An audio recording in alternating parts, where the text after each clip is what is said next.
Oke, pengantar kecerdasan buatan ya, biar tidak mengganggu ini Ibu minimalkan aja karena oke, kita penting hanya isinya ya. Jadi tadi seperti tadi disampaikan, sekarang permasalahan-permasalahan sering diselesaikan dengan kecerdasan buatan. Teknologi apa itu kecerdasan buatan? Bahkan yang tidak paham kecerdasan buatan pun sering menyampaikan peranan kecerdasan buatan ini. Ini adalah seperti teknologi baru di bidang komputer, namun sebenarnya ini sudah lama. Cuman di akhir-akhir ini tidak hanya peneliti atau pakar, namun industri pun sudah menerapkan eh, kecerdasan buatan ini ya.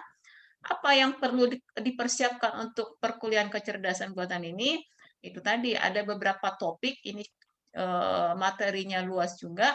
Di bagian dasarnya kita akan membahas nanti bisa spesifikasinya bisa nanti dibentuk dalam bentuk permasalahan ataupun dalam beberapa mata kuliah yang berkaitan dengan kecerdasan buatan ya.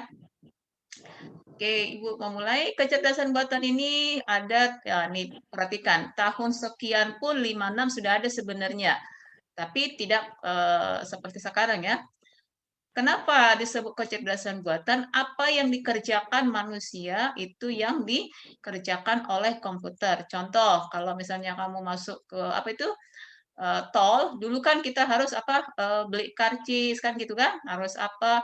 Sekarang tinggal tekan tombol, udah kan gitu. Itu contoh salah satunya. Banyak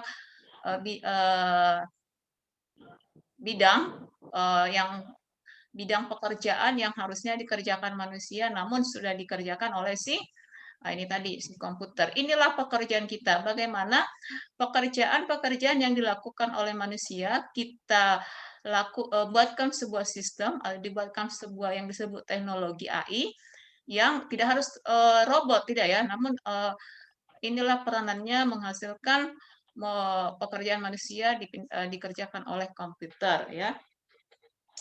Komputer mengerjakan pengolahan data, maka harus mengkonversi data menjadi informasi yang digunakan oleh manusianya. Apabila komputer mengolah informasi, termasuk juga pengolahan data, maka manusia mengerjakan pengetahuan menghasilkan keputusan. Jadi ada data diolah oleh komputer, namun bagaimana si komputer ini bisa bekerja agar hasilnya sesuai dengan yang kita harapkan itu adalah pekerjaan si manusianya. Jadi otaknya seperti komputer, namun itu adalah pengolahannya komputer, namun itu kita bisa diprogramming, bisa di-coding, itu dia ya. Teknik inilah yang mampu mengolah pengetahuan artifisial yang disebut teknik kecerdasan buatan atau nanti kita tahu ini menjadi AI atau Artificial Intelligence Teknik. Pendekatan manusia mencoba membuat komputer berpikir seperti yang dilakukan oleh manusia. Itulah simple pengertian dari kecerdasan buatannya. Nah, di sini bagaimana kalau di awal kamu belajar apa yang disebut dengan pengolahan komputer, ada penginputan, ada proses, dan lalu ada output. Data diproses menghasilkan informasi. Contoh, di sini ada beberapa contoh pengambilan keputusan, pemrosesan pengetahuan, pemrosesan informasi. Ini adalah pemakai. Pemakai itu siapa? User. User itu siapa? Manusia. Nah, ini dia semua contoh pengambilan keputusan. Kemudian apa yang diproses? Ada data, informasi, pengetahuan. Hasilnya siapa yang mengerjakan? Inilah mesin, machine. Nanti kan machine learning kalau kamu pernah dengar merupakan bagian dari artificial intelligence ya. Sistem pemrosesan data, sistem pemrosesan informasi, sistem pemrosesan pengetahuan. Ini menghasilkan file data, ya data menghasilkan file data, informasi menghasilkan basis data, pengetahuan menghasilkan basis pengetahuan ya, base knowledge ya intinya. Ini pengolahan data, informasi, pengetahuan ya yang dikerjakan manusia digantikan oleh komputer. Kecerdasan atau kemampuan arah. Manusia itu merupakan makhluk yang paling tinggi karena memiliki otak atau disebut kecerdasan ya. Kita tidak hanya sekedar pintar, namun dituntut atau diharuskan harus cerdas ya. Makanya disebut dengan nanti ada machine learning ya, kecerdasan ya. Rangkaian logika sederhana pada tingkat spektrum terendah inilah yang terletak pada kemampuan dari si kecerdasan itu. Kenapa disebut kecerdasan buatan?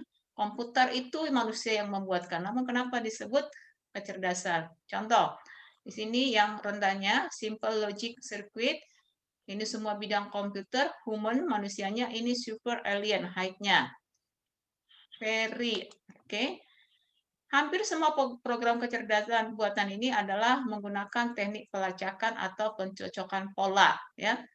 Jadi ada beberapa bagian bidang nanti yang merupakan bagian dari artificial intelligence yang menunjukkan kemampuan arah yang disebut dengan cerdas atau high ini. Bagaimana membuat sebuah keadaan yang low menjadi high ya.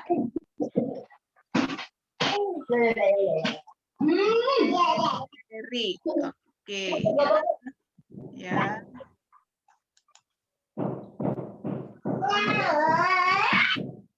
Oke. Perhatikan saya aja yang bersuara, dimutekan aja semua. Beberapa hal yang penting diuji ya. Jadi seperti dikuasai.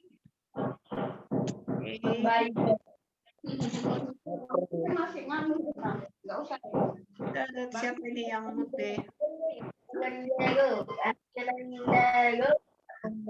Udah. Ini daya. Kira-kira siapa yang pernah mendengar istilah artificial intelligence? Sejauh ini apa yang kamu ketahui tentang artificial intelligence ini atau kecerdasan buatan ini? Apa yang kira-kira yang sudah mengetahuinya atau sudah pernah mendengar atau sudah ada sedikit pemahamanmu tentang kecerdasan buatan ini ya, karena ini memang yang sangat menarik sekarang dalam bidang komputer adalah implementasi atau perancangan ataupun menerapkan AI ini di industri ya. Kira-kira apa yang bisa diketahui atau kamu ketahui mengenai si artificial intelligence ini? Kalau sudah masuk jangan keluar masuk ya, karena mengganggu juga. Karena ibu harus ininya sebagai host juga sebagai ininya ya. Ada yang sudah memahami apa itu? Coba kita perhatikan bagian kedudukan ilmu kecerdasan buatan ya. Bagaimana perkembangan komputer itu menjadi sebuah komputer yang cerdas. Ini nanti semester 4. Perhatikan nanti beberapa ini bidang-bidang ini ada kemungkinan yang sudah kamu pelajari ya, atau sudah kamu mempelajarinya. Computer science ada beberapa bagiannya, software engineering, sistem software itu, operating system, supaya kamu perhatikan cakupan komputer yang sangat luas ya. Jadi komputer tidak hanya seperti sebuah laptop ataupun sebuah CPU yang kita lihat, namun ini sangat luas ya pemanfaatannya juga ya. Computer science sebagai software engineering, sebagai operating system, information system engineering, information technology engineering, networking and internet technology. Nah, ini juga. Kemudian beberapa lagi bagiannya. Kemudian di sini artificial intelligence. Kemungkinan ini akan kita atau kamu akan pelajari nanti secara per mata kuliah. Ada disebut expert. Kalau nanti kamu mungkin semester 7 atau semester 6, expert itu membahas sistem pakar, fuzzy logic. Ada yang sudah belajar fuzzy logic? Nah, nanti ini ada. Belum? Atau lagi mau ngambil? Nah, ini juga nanti akan dipelajari. Neural network, ini juga ya, neural network. Ini akan dipelajari. Kemudian natural language. Ini kalau di kampus kita sama robotik kayaknya kurang ya. Natural language. Kalau neural network ini bisa ya, mungkin dipelajari ya. Inilah beberapa bidang-bidang yang merupakan cakupan dari si computer science ini, di mana salah satu bagiannya adalah artificial intelligence. Dan artificial intelligence ini merupakan banyak lagi cakupannya. Ini contoh-contohnya. Kecerdasan harus didasarkan pada prinsip teoretikal dan terapan yang menyangkut struktur data sebagai representasi pengetahuan, algoritma, teknik-teknik bahasa pemrograman.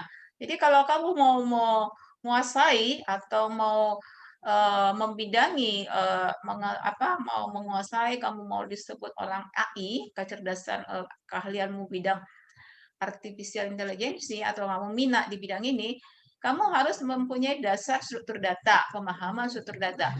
Apakah kamu akan menggunakan misalnya Python, MATLAB, ada beberapa software-software, teknik-teknik bahasa pemrograman yang memang dikhususkan untuk pengimplementasian bidang AI ini.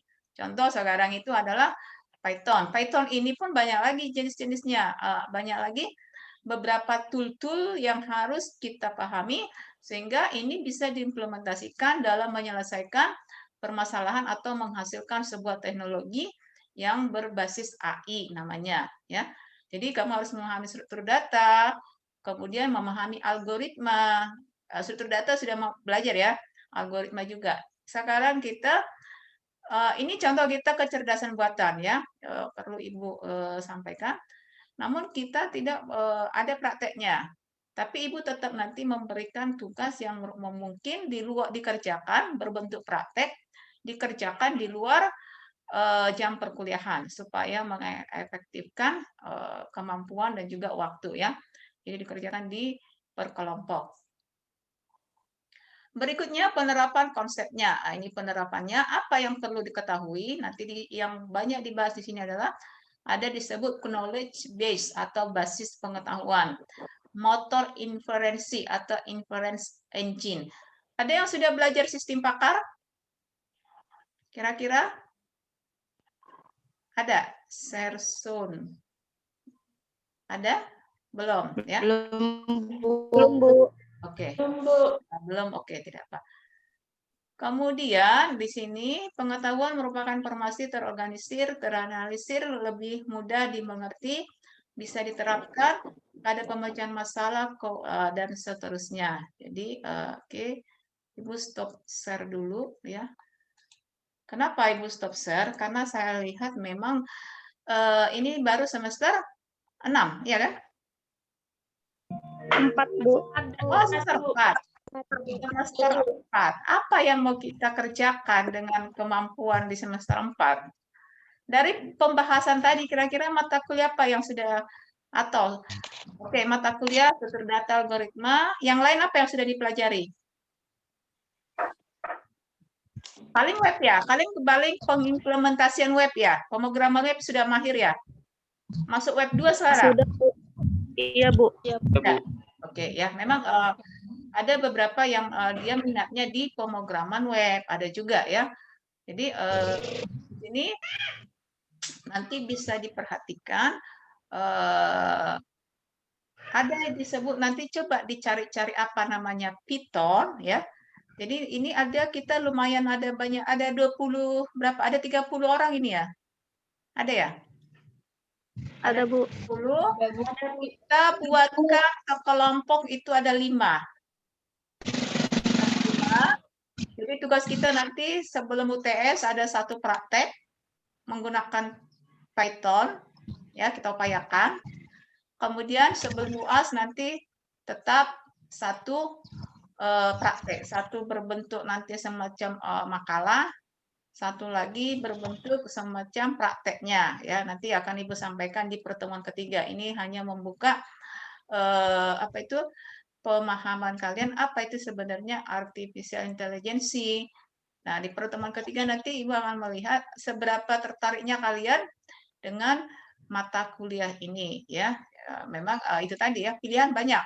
Apakah kamu mau fokus di jaringan? Ya, ada kan sudah bikin jaringan udah ya, lagi ya belajar ya. Apakah kamu dengan web itu biasanya di sistem informasi? Apakah kamu nanti fokusnya di keamanan data, keamanan komputer? Nah, itu juga bisa sebuah keahlian, sebuah kemampuan, ya. Namun kalau untuk mahasiswa output kalian kan terlihat pada saat nanti skripsi, ya kan? Jadi ini materi-materi per tiap semester mata kuliah itu adalah membantu kalian membuka wawasan ataupun membuka supaya kalian mempunyai sebuah skill yang nanti bisa kita perhatikan di ketertarikan kamu di skripsinya ya. Nah, ini contoh artificial intelligence. Namun artificial intelligence ini masih ada cabang-cabang ilmu lainnya nanti akan kalian pelajari di per mata kuliahnya. Di situ nanti bisa kalian pahami dan kalian bahas ya. Kedua, selain tadi hanya web, Java kira-kira sudah ada yang menguasai Java? Ada yang pernah belajar Java? Belum, Bu. Belum. Belum ya. Nah, sudah pernah dengar Python? Nanti coba kamu search. Itu lebih mudah dipelajari ya, tidak cuma memang agak-agak di awal agak-agak meraba-raba. Jadi di minggu depan tolong berkoordinasi karena perkuliahan kita masih sistemnya seperti ini, kemungkinan kita tidak akan bertemu, ya kan? Jadi perkelompoknya dibentuk paling maksimal ya 5 orang, minimalnya 3. Nah, silakan yang sudah ada kelompoknya nanti laporkan ke Komting. Komtingnya tadi 1 aja, Wahid ya, tidak usah ini 2. Pelaporan nilai mungkin ya tetap 2 kelas, tapi kalau di sini 1 aja. Jadi per kelompok buatkan 5, kemudian nanti kita akan melakukan sebentar ya, biar Ibu apa aja, sorry, stop recordingnya, stop ya, karena tidak perlu.